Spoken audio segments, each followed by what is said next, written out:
once again. Have a nice day, student. Today we take new exercise 3.5 chapter third. Third chapter में आज 3.5 में हम cross multiplication method पढ़ेंगे। दो method पढ़ चुके हैं, एलिमिनेशन, सब्स्टिट्यूशन, और अब लास्ट मेथड है क्रॉस मल्टीप्लिकेशन मेथड। तो आगे तो क्रॉस मल्टीप्लिकेशन किस तरह से करते हैं वो समझिए, है ना। यदि आपको ये समझ में नहीं आया जिस तरह हम बता रहे हैं कि इसको इस तरह से सॉल्व कर सकते हैं बिना फार्मूले के, तो फिर आपको उस स्थिति में फार्मूला ही याद करना पड़ेगा। ओके, तो ये देखिए, क्वेश्चन लेने से पहले आगे हम फार्मूले पे जा रहे हैं कि फार्मूला आपका आता कैसे है और हम कोई भी वैल्यू क्रॉस मल्टीप्लिकेशन से निकालते कैसे हैं। तो यदि आप यहाँ समझ गए तो ठीक है, और यदि आप मान लीजिए नहीं समझ पाए कि हम किस तरह से वैल्यू ले रहे हैं क्रॉस मल्टीप्लाई में, तो फिर उस स्थिति में आपको फार्मूला याद होना चाहिए, है ना। फार्मूला याद है तो फिर कोई बात नहीं, सीधे वैल्यू रखिए और आंसर लाइए। तो देखिए, दो इक्वेशन दिए हैं आपको, दो इक्वेशन दिए जाएंगे और इन दो इक्वेशनों में हमें कौन सी मेथड लगाना है, क्रॉस मल्टीप्लाई। तो ये दो इक्वेशन दिए हैं, तो इन दो इक्वेशन से हम क्या करेंगे, एक्स वाई की वैल्यू निकालेंगे। तो इसमें देखिए क्या किया जाता है। पहली स्टेप ध्यान रखिए, हम ये तो हम लोग क्वेश्चन इस फॉर्म में सॉल्व करते हैं ना, सी को इधर कर देते हैं। तो ध्यान रखिएगा, इसी को आपको समझना है, इसके बाद इस पे चले जाना है। दोनों सेम है, अंतर कहाँ है वो भर समझना है, क्योंकि हम जो क्वेश्चन बताएंगे आपको तो इस फॉर्म में बताएंगे, है ना, माइनस वाले से। लेकिन दोनों में कोई डिफरेंट नहीं है। सी को हम उधर कर दिए हैं, तो जहाँ हम लोग प्लस लेते हैं वहाँ माइनस ले लेंगे, बहुत ही मामूली अंतर।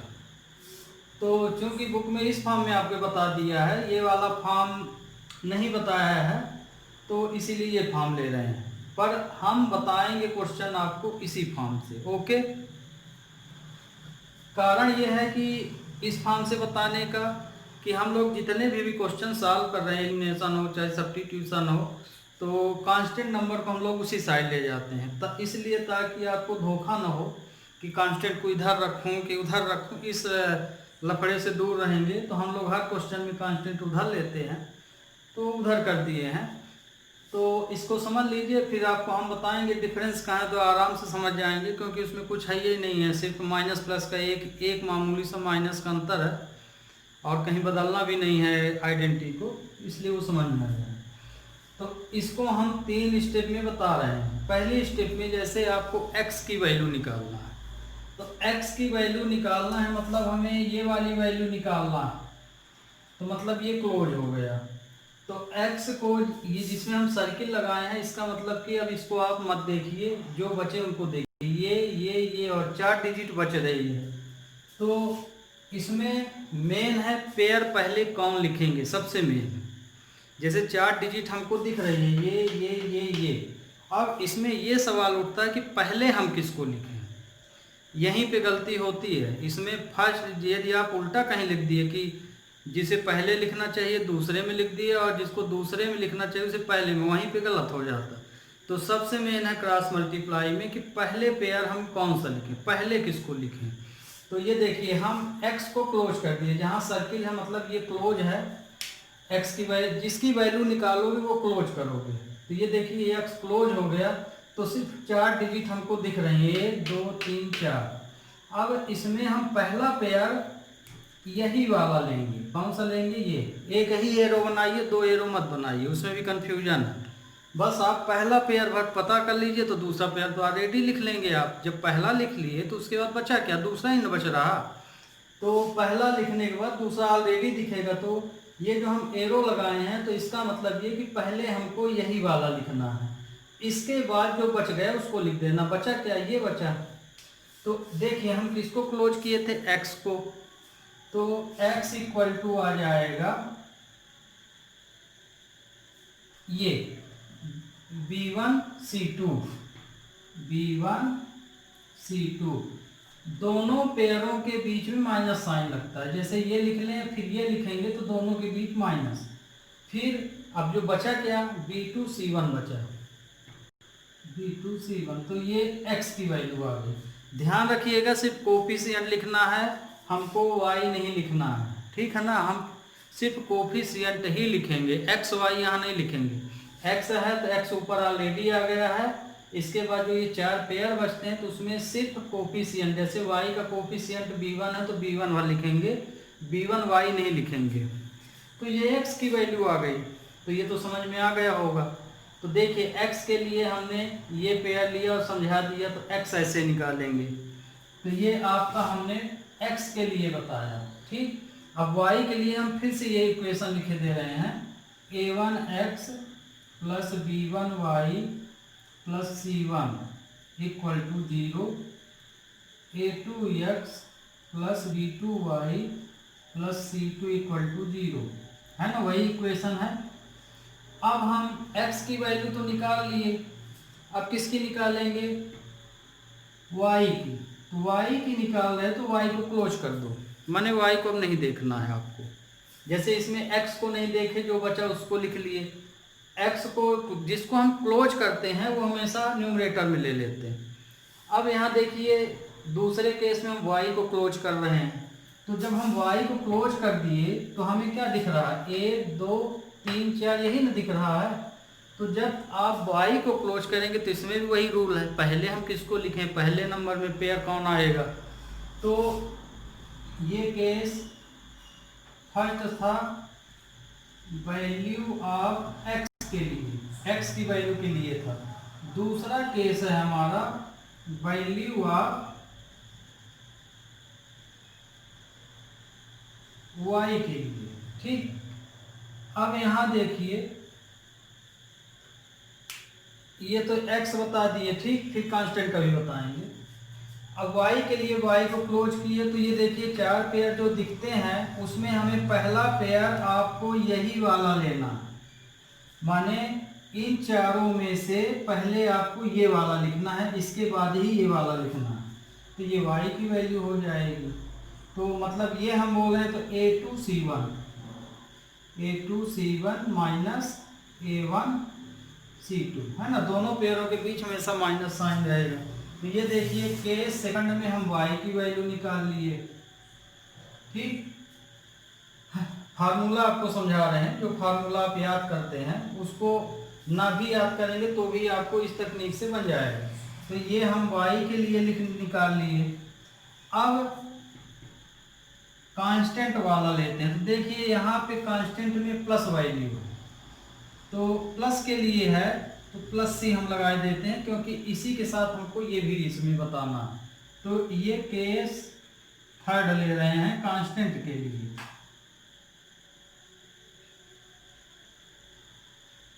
कांस्टेंट, तो कांस्टेंट के लिए जब लेंगे तो हम फिर से यही इक्वेशन लिखे ले रहे हैं, a1x plus b1y plus c1 equal to 0, a2x b2y c2 equal to 0।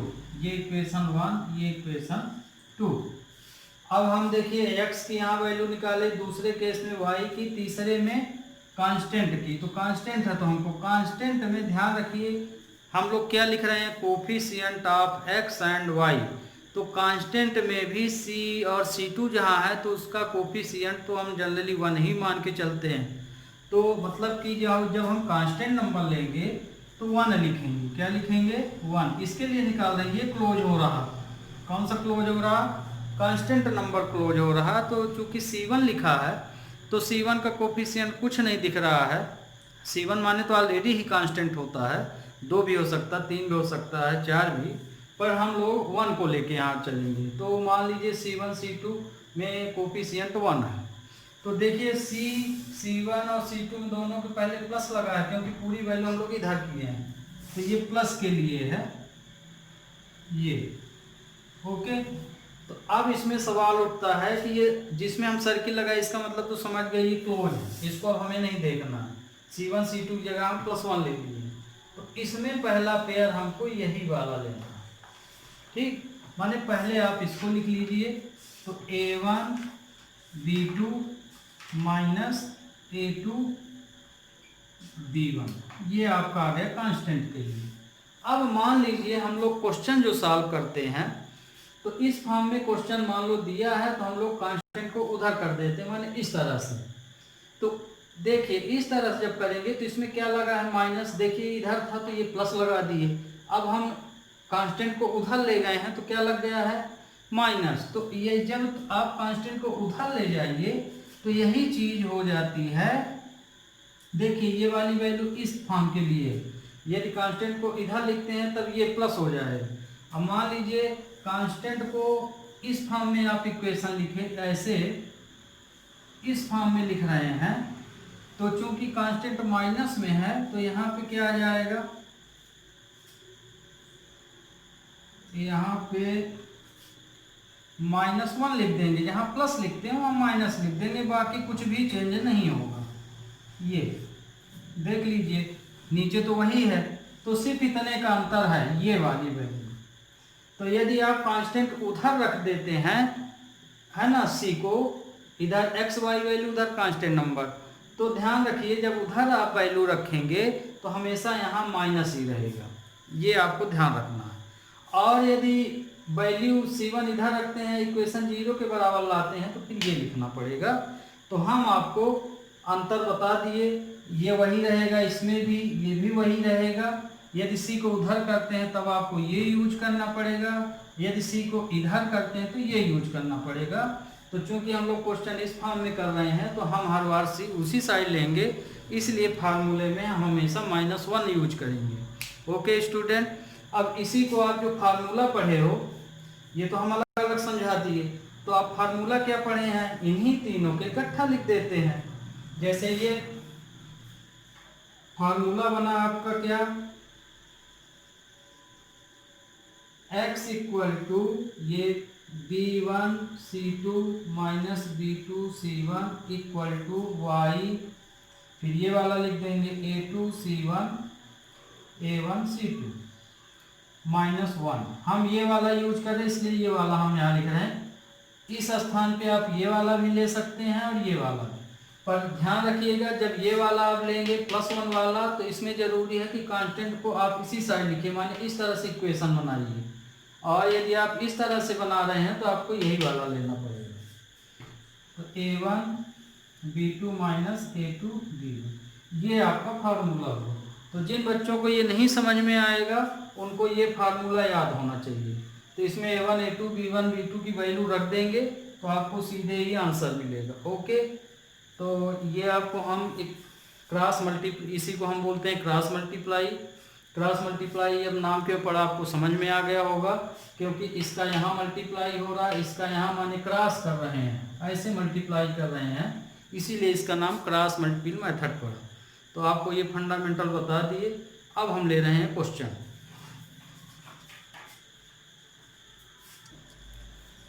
तो ये देखिए क्वेश्चन फर्स्ट का पहला और दूसरा नंबर लिए। क्वेश्चन में क्या बताना, which of the following pair of linear है unique solution, no solution, infinite many solution. इसमें ये बताना है कि जो इक्वेशन दिए गए हैं उसका सॉल्यूशन यूनिक होगा कि नो होगा कि इनफिनाइट मेनी सॉल्यूशन होगा। पहले तो आप इसका जवाब उसमें देना पड़ेगा। यदि सॉल्यूशन यूनिक है तो आपको x और y की वैल्यू भी निकालनी पड़ेगी, लेकिन यदि सॉल्यूशन नो और इनफिनाइट हो गया तो आपको बस उतने ही लिख के वही आंसर माना जाएगा कि सॉल्यूशन नो है तो नो लिख दीजिए, इनफिनाइट है तो इनफिनाइट। पर यदि यूनिक सॉल्यूशन आ जाता है तो उस स्थिति में आपको x और y की वैल्यू फाइंड करना पड़ेगी। ये है क्वेश्चन। तो पहला क्वेश्चन लिए, ये हम फार्मूला लिख दिए हैं। हम कांस्टेंट नंबर उधर रख रहे हैं इसलिए ये फार्मूला यूज करेंगे। जब कांस्टेंट नंबर हम उधर कर देते हैं तो हमेशा यहाँ माइनस हो जाता है, यदि यही कांस्टेंट नंबर इधर कर देंगे तो यहाँ प्लस लगा लेना। तो ये देखिए यहाँ पे ये क्वेश्चन दिया है, तो आगे ये क्वेश्चन कांस्टेंट इधर लिया है, फार्मूला हम ये वाला यूज कर रहे हैं, तो मतलब कि हमें कांस्टेंट नंबर उधर लिख लेना चाहिए। माने इस तरह से x minus 3y equal to 3 ये इक्वेशन 1 हो गया।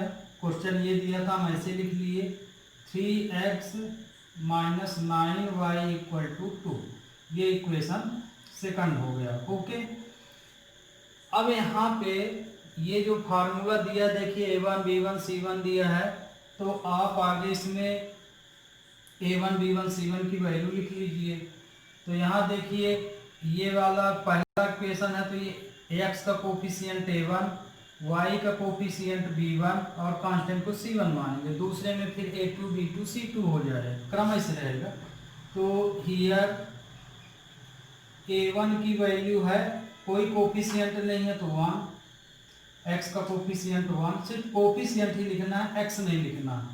b का कोफिशिएंट -3 क्योंकि y का कोफिशिएंट यहाँ ये है, और c1 यहाँ पे क्या है 3। सेम इसी तरह ये a1 b1 c1 हो गए, a2 b2 c2 हो जाएगा। हम आपको समझने के लिए यहाँ लिखे भी देते हैं, ये a1 है ना, फिर ये b1y है, ये c1 है। तो a1 का कोफिशिएंट 1, b1 का -3 और c1 ये यहाँ से स्पष्ट दिख रहा है आपको।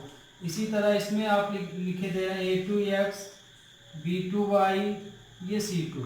इससे आप कंपेयरिंग करके देख लीजिए, a2 की वैल्यू 3, b2 की वैल्यू -9, c2 की वैल्यू 2 है ना। तो अब समझ सकते हैं आप। तो a2 की वैल्यू है यहाँ पे 3 है ना, x को छोड़ के xy, सिर्फ कोफिशिएंट लिखना है। बहुत बच्चे x भी उसी में लिख देते हैं, पूरा गलत हो जाता है। और जो भी a b c d की वैल्यू लेंगे यहाँ पे है ना, a b c है तो a b c तक, तो ध्यान रखिएगा विथ साइन लेना। जैसे b1 की वैल्यू ले रहे हैं आप तो -3 लेना है, क्योंकि माइनस लगा है, मैंने साइन समेत वैल्यू लिखना है। c2 की वैल्यू है 2, ये लिख लिए। अब यहाँ पे क्या करेंगे, a1 अपान a2 देखेंगे 1/3 है, a1 अपान a2 कितना है 1/3, b1 अपान b2 -3/-9 है। यदि नंबर कटे तो काट भी लेना है। तो ये देखिए ये कैंसिल हो गया, 3 1 जा 3 3 जा, तो आंसर इसका 1/3 आया। इसी तरह से c1 अपान c2 लिए तो 3/2 आया। तो अब देखिए इसमें आपको देखना है कि a1 अपान a2 और b1 अपान b2 की वैल्यू बराबर हो रही है। हेंस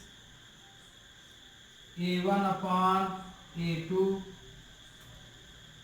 b1 अपान b2 की वैल्यू कितनी हो रही है 1/3, माने दोनों की वैल्यू बराबर है।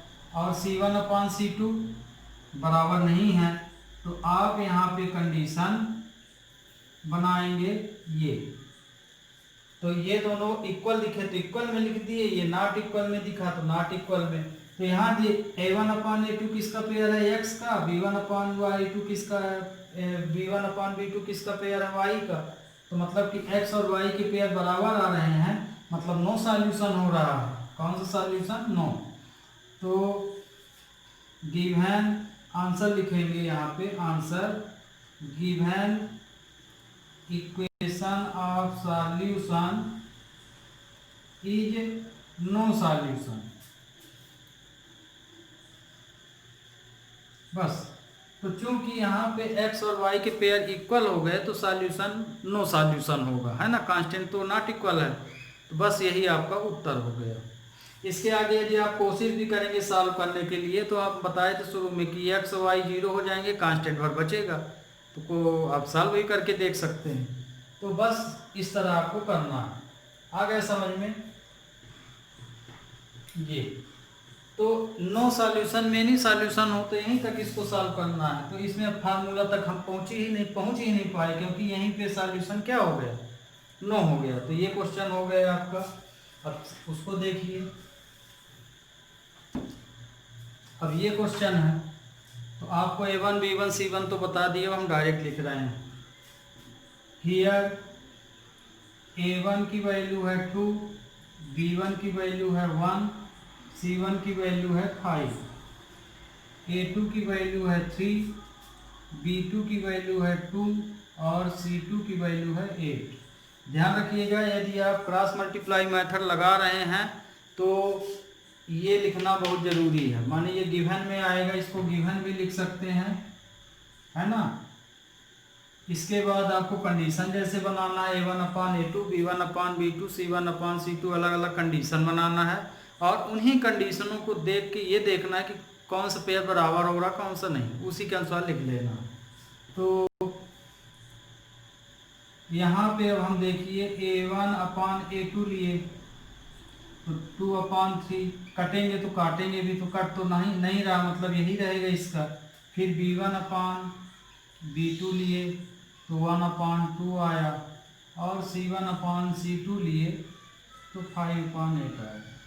सबसे पहले हम लोग x से y का पेयर ही देखते हैं। तो x और y का पेयर ये है, तो देखिए ये दोनों किसी भी हालत में इक्वल नहीं है, कटे हुए तो ऑलरेडी नंबर है लोवेस्ट फॉर्म में। तो हेंस A1/A2, देखिए क्या ये बराबर है, नहीं है ना, तो नॉट इक्वल लगाएंगे। इसी को देख के यहाँ साइन लिया जाता है। B1/B2 ये भी नॉट इक्वल है। तो चूंकि हम आपको बताए थे कि यदि x y के पेयर नॉट इक्वल हो जाते हैं तो कांस्टेंट नंबर लिखना जरूरी नहीं है, यूनिक सॉल्यूशन होता है, कांस्टेंट को नहीं लिखा जाता। तो मतलब हम इतना ही लिखेंगे। तो क्योंकि यहाँ पे x y के पेयर इक्वल नहीं है, इसलिए सॉल्यूशन क्या होगा, unique. Given equation of solution is unique solution. कौन सा सॉल्यूशन है, यूनिक। तो आपको हम क्वेश्चन में बताए थे कि यदि सॉल्यूशन यूनिक है तो एक्स वाई की वैल्यू निकालना पड़ेगी। मतलब ये कि अब इस क्वेश्चन को आपको सॉल्व करना पड़ेगा। तो अब हम क्वेश्चन सॉल्व कर रहे हैं। तो ये देखिए, तो आपको इतना केस बताना पड़ेगा, केस बताने के बाद ही आप क्वेश्चन को सॉल्व करेंगे। तो केस बता दिए, अब हम इसको सॉल्व करेंगे। तो सॉल्व हम इधर किए दे रहे हैं क्योंकि ये फार्मूला तो लिखा है और इस क्वेश्चन को बिना फार्मूला समझते और इसको भी समझते जाइए। तो जैसे हम फिर से लिख रहे हैं, सॉल्व इक्वेशन 1 एंड 2। तो हम ये लिखे 2x + y = 5 number 1, 3x + 2y = 8 number 2। अब इसमें हमें क्रॉस मल्टीप्लाई मेथड लगाना है, +2y = 8। देखिए कांस्टेंट, हम ये कांस्टेंट नंबर इधर कर लिए तो यही वाली आइडेंटिटी लगेगी। अब देखिए हम आइडेंटिटी बिना यूज किए जो मेथड बताए थे उसको लगा रहे हैं। तो आगे जब हम x को क्लोज करेंगे, माने x हमारा क्लोज हो गया। जब x क्लोज हुआ तो ये 4 डिजिट दिख रहे हैं, तो पहला पेयर आपको यही वाला लेना है, ठीक है ना, पहला पेयर ये वाला। तो अब देखिए इसका कोफिशिएंट 1 है, तो 1 8 का मल्टीप्लाई, तो यहाँ लिखेंगे 1 8, फिर माइनस, इसके बाद जो बच गए उसको लिख देना है। तो 2 5 लिख दिए ये। तो ये x की वैल्यू हो गई। फिर y के लिए अब देखिए इसको हम मिटा दिए। अब हम y की वैल्यू जब लेंगे तो y को क्लोज करेंगे, है ना। तो अब कितना दिख रहा है, ये और ये वैल्यू, यही 4 दिख रही हैं। तो मतलब कि जब इसको क्लोज किए तो पहला पेयर आपको यही वाला लेना है, A2 C1। तो मतलब कि ये 3 5 फिर माइनस, फिर जो बच गए ये बचा तो इसको लिख लेना है 2 8, फिर -1 क्यों लिए, क्योंकि कांस्टेंट नंबर हमारा इधर। तो अब देखिए y के लिए हमने ये काम पूरा कर लिया, ये y का काम पूरा हुआ आपका। अब जब कांस्टेंट नंबर लेंगे माने इसको क्लोज करेंगे, है ना, तो कांस्टेंट के लिए -1 लिखा जाता है। तो पहला पेयर आपको यही वाला लेना, ये तो क्लोज है तो यही ना 4 दिख रहा है, तो पहले आपको इसी को लिखना है। तो 2 2, ये जो हम ब्रैकेट में लिखते हैं इसका मतलब 2 × 2, 2 × 2, तो चाहे इस तरह लिखिए चाहे मल्टीप्लाई का साइन लगाइए, 3 1। अब इसको सॉल्व कर देना है। तो x इक्वल टू ये 1 का 8 में मल्टीप्लाई 8 ही आएगा, ये 10 आएगा। फिर y इक्वल टू 15 माइनस 16 है ना, मल्टीप्लाई हो गया, -1 4 -3। मेन स्टेप यही है, यदि ये गलत नहीं हुआ तो फिर नीचे तो इसको सॉल्व कर रहे हैं, बड़े आराम से सॉल्व हो जाता है। तो ये देखिए इसमें से ये माइनस हुआ तो -2 आया, जो साइन बड़ा वो साइन लेना है। y इक्वल टू आया -1 और ये आया 1। इतना आ गया समझ में। अब देखिए यहाँ पे क्या करेंगे, ये तो सॉल्व हो गया आपको। अब x और y को इसके साथ अलग अलग लिख लेना। x upon -2 equal to -1 upon 1 and y -1 equal to -1 upon 1। जब आप इतना कर लीजिए, माने डिजिट सिंगल बचे, तो x और y को दोनों को अलग अलग कांस्टेंट के साथ लिख लेना चाहिए। इसको भी कांस्टेंट के साथ अलग से और इसको भी, ये जैसे लिखेंगे x को इसके साथ, और अब इसका क्रॉस मल्टीप्लाई कर दीजिए तो आंसर क्या आ जाएगा, x इक्वल टू, देखिए इसका यहाँ मल्टीप्लाई होगा तो माइनस माइनस प्लस तो 2 आ जाएगा, y equal to minus minus plus तो 1 आ जाएगा। तो आंसर आया x equal to 2, y equal to 1।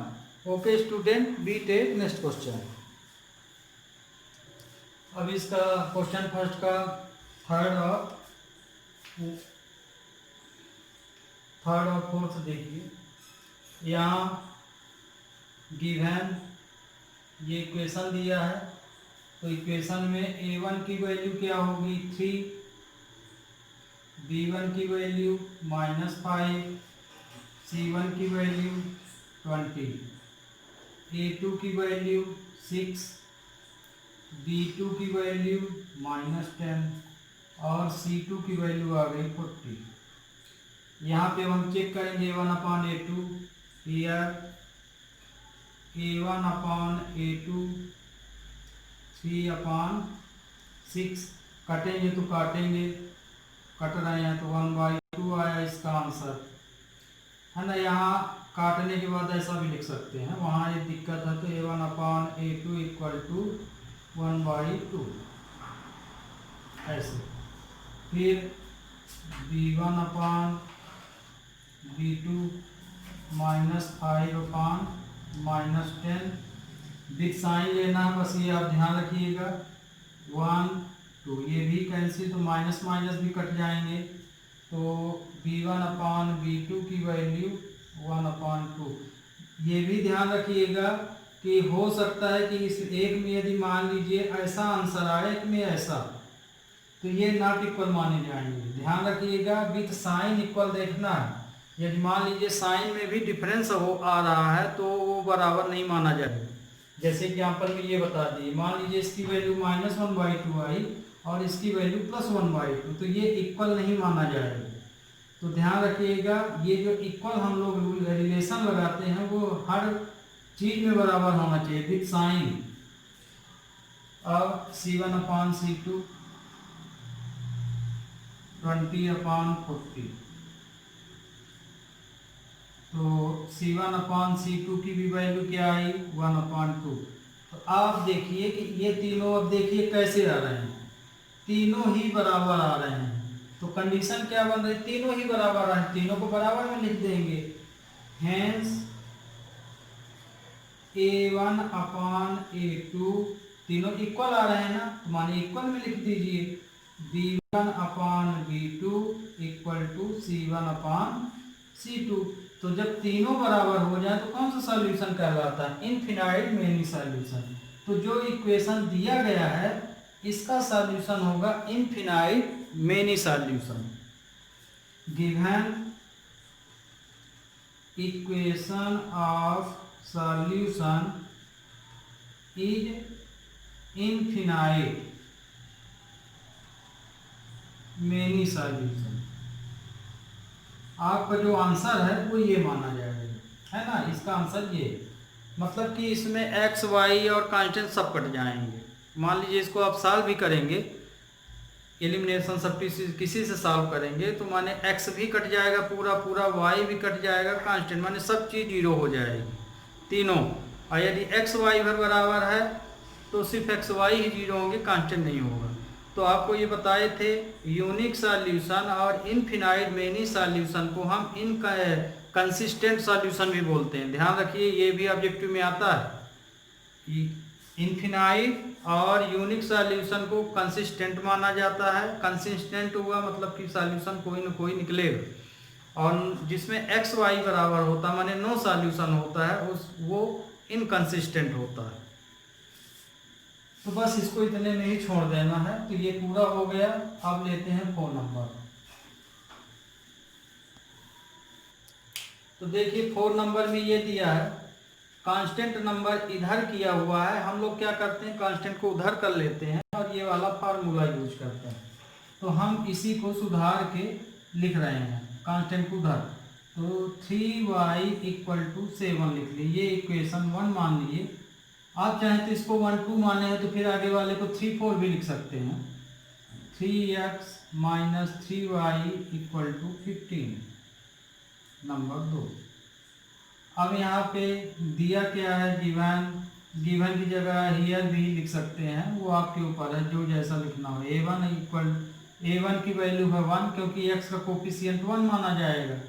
b1 की वैल्यू है -3 और c1 की वैल्यू है 7। इसी तरह से a2 की वैल्यू है 3, b2 की वैल्यू भी -3 और c2 की वैल्यू है 15। ये तो ये आपका a1 a2 हो गया। फिर अब यहाँ पे चेक करेंगे इसको। हियर a1/a2 1/3 आ जाएगा। एक दूसरे के नीचे लिखेंगे तो आपको ढूंढने की जरूरत नहीं, सीधे लिखते चले जाइए। b1/b2 -3/-3 तो कटेगा तो ये आ जाएगा 1/1। 1 बार भी लिख सकते हैं और 1/1 भी लिख सकते हैं। और c1/c2 क्या आ जाएगा 7/15। अब इसी में कंडीशन देखिए a1/a2 और b1। आपको जब केस देखिए तो आप थोड़ा कंफ्यूज मत होइएगा, हमेशा आप a और b का केस ही देखिए, उसी से सब पता चल जाता है। फिर सी को लास्ट में आप जो भी करना हो उसके अनुसार कीजिए। ए बी यदि इक्वल हो जाएगा तो मतलब कि सॉल्यूशन नहीं आएगा। और इसी में 2 कंडीशन बनती हैं। अब सॉल्यूशन नहीं आएगा तो इसमें सॉल्यूशन अब होगा क्या, नो होगा कि इनफिनाइट होगा, तो उसके लिए फिर सी देख लेते हैं। तो इसमें देखिए ये दोनों वैल्यू आपस में इक्वल नहीं है, मतलब यूनिक सॉल्यूशन होगा। Hence a1/a2 not equal to b1/b2। X और वाई के पेयर आपस में बराबर नहीं है, मतलब कि सॉल्यूशन क्या होगा unique. Given equation of solution is unique solution. तो चूंकि ये नॉट इक्वल आ गए इसलिए यूनिक सॉल्यूशन होगा। तो यदि सॉल्यूशन यूनिक है तो हमको क्या करना पड़ेगा, एक्स वाई की वैल्यू निकालना पड़ेगा। तो अब हम इसको फिर से लिख लेते हैं और एक्स वाई की वैल्यू इस फार्मूले की मदद से निकालते हैं। उस बार आपको हमने ट्रिक बता दिया, इस बार इस फार्मूले में रख के बताते हैं। हेंस जब आप फार्मूले को यूज करके लिखेंगे, मान लीजिए टिक आपने लगाया, जिस तरह भी पिछला क्वेश्चन बताया था तो फार्मूला लिखने की जरूरत नहीं, ऑलरेडी वो फार्मूला आ गया। अब मान लीजिए आपको ये नहीं बन रहा टिक, कहीं गलत होने की संभावना है, तो आपको ये फार्मूला अच्छे से याद होना चाहिए। तो हम इस बार ये फार्मूला ही लिख रहे हैं। हेंस इसके इतना करने के बाद आपको ये फार्मूला लिखना पड़ेगा। x/b1c2 b2c1 y equal to a2c1 a1c2 फिर -1/a1 b2 a2b1 ये लिख लिए। अब इस फार्मूले को लिखने के बाद ये वैल्यू आपको ऑलरेडी दी गई है, यही वैल्यू यहाँ रख देना है। तो x b1 की जगह हम क्या लिख सकते हैं, b1 की वैल्यू है -3, तो यहाँ लिखेंगे -3। फिर b1 के बाद c2 की वैल्यू है 15, तो यहाँ लिखेंगे 15। दोनों नंबरों के बीच मल्टीप्लाई है, ध्यान रखिएगा, तो इसलिए हम ब्रैकेट लगा दिए हैं। फिर आया b2, तो b2 की वैल्यू है -3, तो -3 लिखेंगे, क्योंकि माइनस में वैल्यू है और इससे इनटू होगा, इसलिए इसको भी हम ब्रैकेट में ले लिए हैं। फिर c1 7, ये देखिए वैल्यू x के लिए भर लिए, फिर y के लिए भी भर लीजिए। a2 की वैल्यू है 3, c1 की वैल्यू है 7, a1 की वैल्यू 1 है, c2 की वैल्यू 15 है, ये लिख लिए। y की वैल्यू कंप्लीट हो गई। फिर a1 की वैल्यू कांस्टेंट में आते, a1 1 है, b2 -3 है, a2 3 है, b1 -3। ये बस आपको इतना काम करना है, बस यही मेन स्टेप है। यदि ये फार्मूला मान लीजिए वो टिक नहीं आता तो फार्मूला याद कर लीजिए और फिर ये वैल्यू यहाँ से देख के बस रख देना आपको। अब इसको सिंप्लीफाई करना है, तो x minus plus minus 45 minus minus plus 21 आ गया। फिर y ये 21 माइनस 15 आ जाएगा। फिर ये -1 -3 माइनस माइनस प्लस हो गया तो 9 हो गया।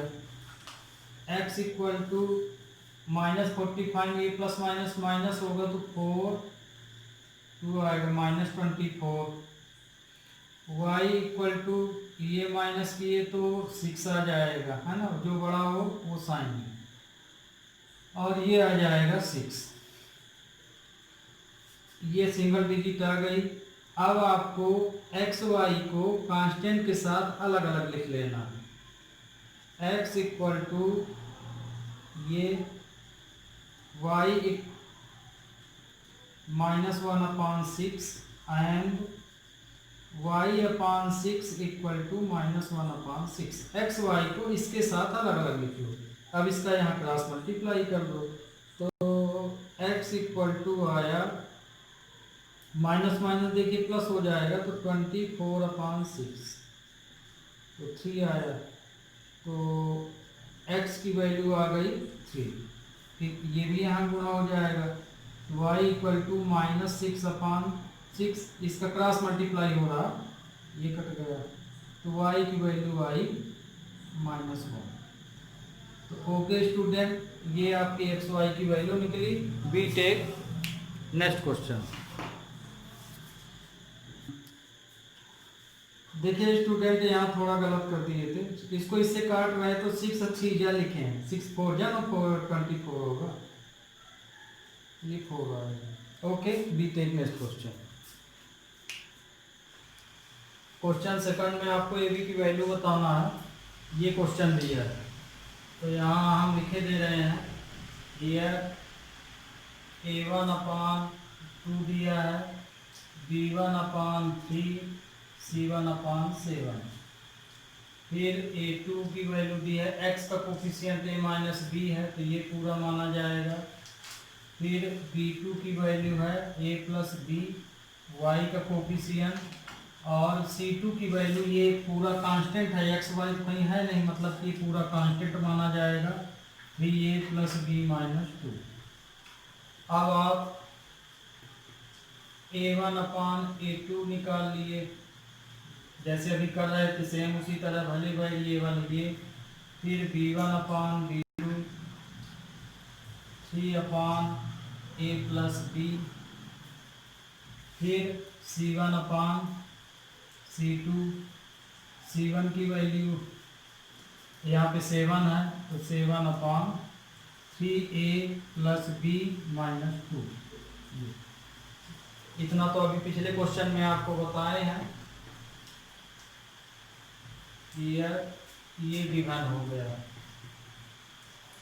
अब यहाँ पे क्वेश्चन में ये नहीं बोला है कि इसका सॉल्यूशन क्या होगा। क्वेश्चन में पहले बता दिया है कि इसका सॉल्यूशन इनफिनाइट मेनी सॉल्यूशन है, मतलब कि a1/a2 b1/b2 c1/c2 तीनों ही बराबर, ये क्वेश्चन में दिया गया है। Hence given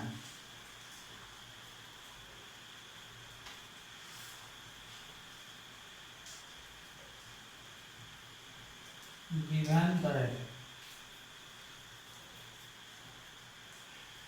a1/a2 equal to b1/b2 equal to c1/c2, ये क्वेश्चन में दिया है ना, लिखा है ना इनफिनाइट मेनी सॉल्यूशन। तो इनफिनाइट मेनी सॉल्यूशन की कंडीशन क्या होगी, ये क्वेश्चन में दिया है।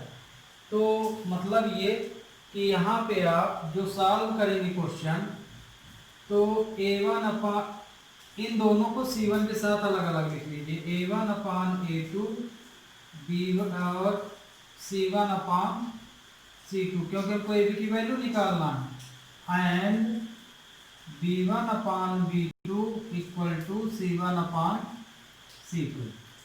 अब ये वैल्यू यहाँ रख दीजिए।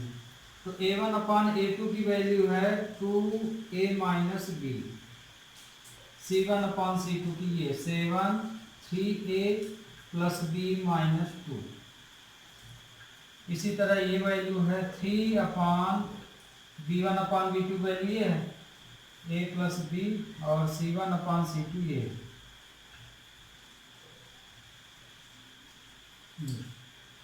अब इसको सिंप्लीफाई करके इक्वेशन बना लीजिए, मतलब कि इसका यहाँ मल्टीप्लाई और इसका यहाँ, तो ये हो जाएगा 2 3a + b - 2 equal to 7a - b।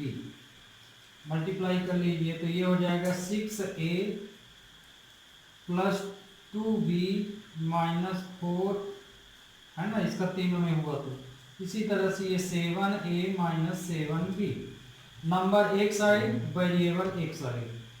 तो हम लाइक टर्म में लिख रहे हैं a को a के पास, तो 6a - 7a ये प्लस है तो इधर आया तो माइनस, फिर 2b ये इधर आया तो प्लस 7b, और कांस्टेंट उधर गया तो प्लस हो गया, कांस्टेंट एक ही नंबर है।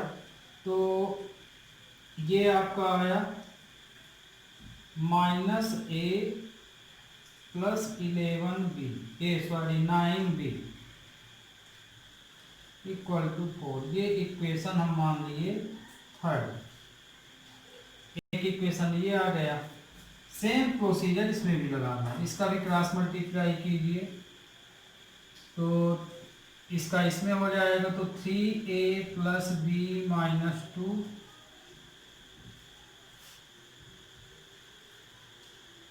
a + b, तो ये आएगा 9a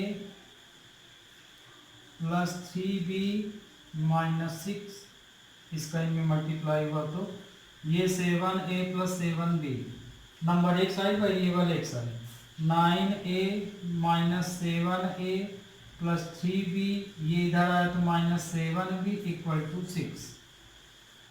तो ये आया 2a - 4b इक्वल टू 6। अब देखिए इसमें तीनों में 2 का डिवाइड हो जाता है ना, तो इसको आप 2 का डिवाइड कर दीजिए, यदि तो और छोटा हो जाए। इसको हम लिख सकते हैं a - 2b इक्वल टू 3। ये तो ये देखिए, यदि तीनों में कोई नंबर का डिवाइड होता तो उसको और छोटा लिख सकते हैं, तो 2 का इसमें डिवाइड करेंगे तो ये लिख सकते हैं। ये इक्वेशन हो गया 4। ओके स्टूडेंट, अब आपको क्योंकि इसमें इन्फिनाइट तो बोल ही दिया था, तो अब हमको a b की वैल्यू निकालना है, तो मेन आपका इतना ही है, मतलब कि इसके आगे तो हमको मेथड हम बताए हैं, इसके आगे आप इसको सॉल्व कर लीजिए। तो इसके आगे हम सॉल्व इक्वेशन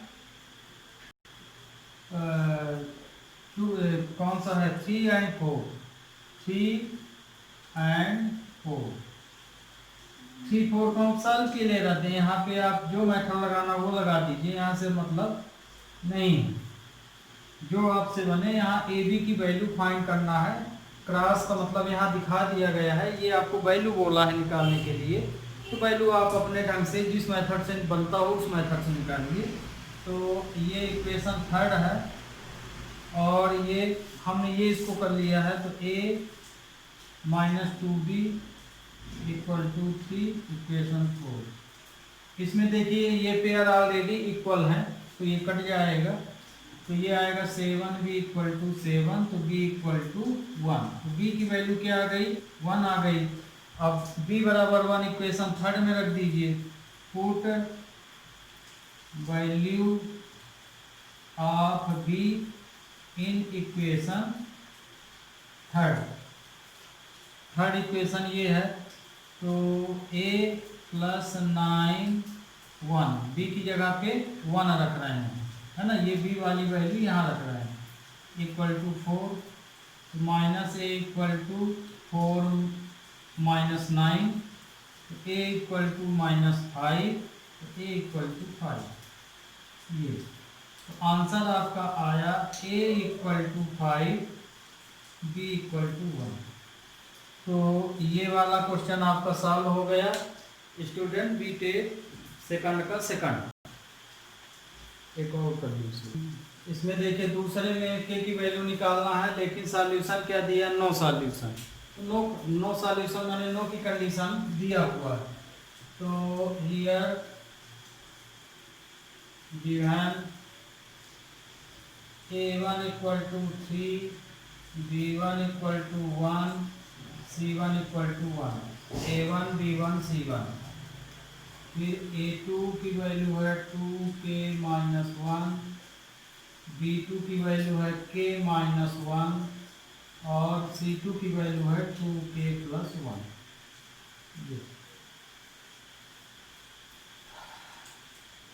वेयर रिलेशन बता दें इसमें, a1 अपान a2 की वैल्यू हो जाएगी 3 अपान 2k minus 1, b1 upon b2 की वैल्यू क्या हो जाएगी 1 अपान k माइनस 1 और c1 अपान c2 की वैल्यू हो जाएगी 1 अपान 2k plus 1।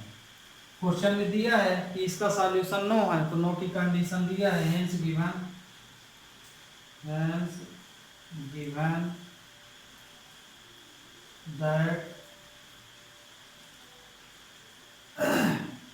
solution is no solution, then a1 upon a2 equal to b1 upon b2 not equal to c1 upon c2। यदि solution no है तो एक्स वाई के पेयर इक्वल होते हैं, कांस्टेंट नॉट इक्वल होता है। तो हमें नो सॉल्यूशन दिया तो ये कंडीशन लेनी पड़ेगी।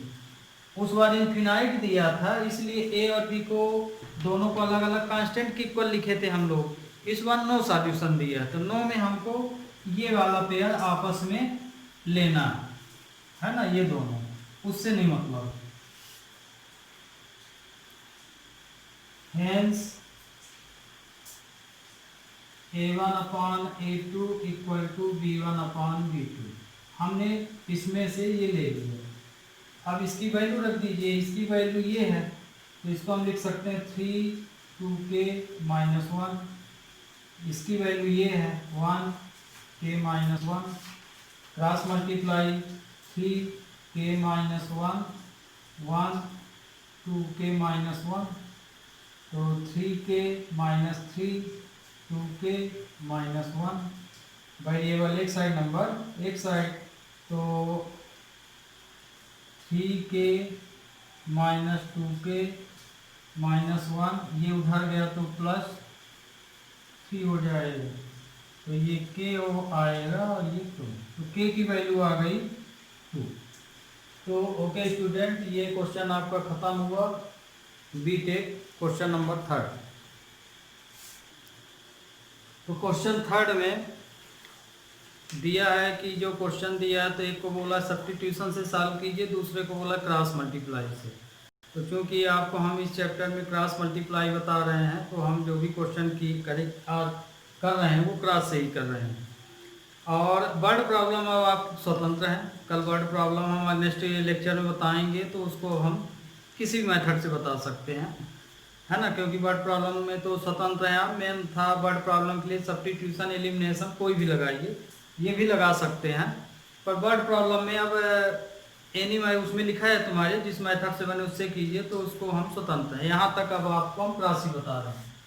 ये वाला क्वेश्चन आपको स्वयं करना है। सेकंड नंबर क्रॉस मल्टीप्लाई से ये फार्मूला लिखा है। फर्स्ट नंबर हम बता रहे हैं, आंसर भी लिख दिए, इसका इतना आना चाहिए।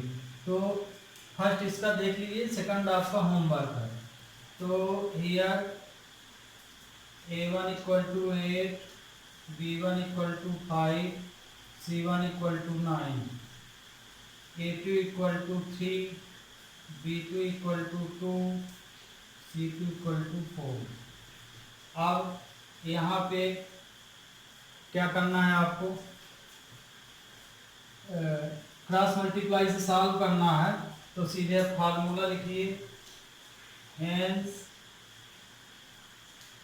x upon b1 c2 b2 c1, y equal to a2 c1 a1 c2 minus 1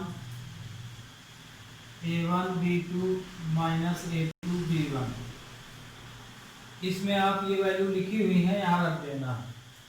तो b1 की वैल्यू है 5, तो यहाँ 5 रख दीजिए, 5। c2 की वैल्यू क्या है 4, है ना। इस तरह ध्यान रखिए, इन दोनों के बीच मल्टीप्लाई है तो आप ऐसे लिखिए, चाहे 5 मल्टीप्लाई 4 लिखिए। कहने का मतलब ऐसे भी लिख सकते हैं और ऐसे भी लिख सकते हैं, और दोनों पेयर के बीच माइनस है। फिर b2 की वैल्यू है 2, c1 की वैल्यू 9, y वाली फिर कर लीजिए वैल्यू, y के लिए a2 3, c1 9, a1 8, c2 4 minus 1, a1 8, b2 2, a2 3, b1 5।